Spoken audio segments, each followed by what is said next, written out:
عربی کی وہ خوبصورت نظم جس نے امام احمد بن حنبل رحم اللہ کو رلا دیا۔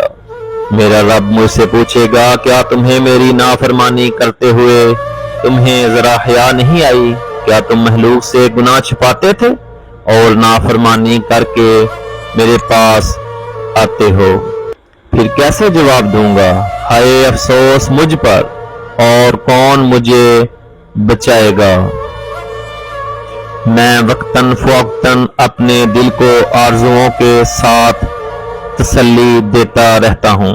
میں بھول جاتا ہوں میرے مرنے کے بعد کیا آنے والا ہے اور میرے دفنانے کے بعد کیا ہونے والا ہے، گویا مجھے زندگی کی ضمانت دی گئی ہو اور جیسے مجھے موت آنی ہی نہیں، اور مجھے موت کی شدید ترین بے ہوشی آن پہنچی تو کون مجھے اس سے بچائے گا؟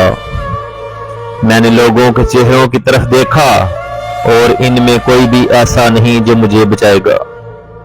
خلاصہ یہ کہ دنیا کے سارے رشتے دنیا کی حد تک ہی مرکوز ہیں۔ قبر میں آپ کے ساتھ آپ کے نیک اعمال جائیں گے اور آپ کا وہ صدقہ جاریہ جو آپ اپنے ہاتھوں سے کر گئے ہیں، یا آپ کی نیک اور صالحہ اولاد جو آپ کے لیے صدقہ جاریہ ہوگی۔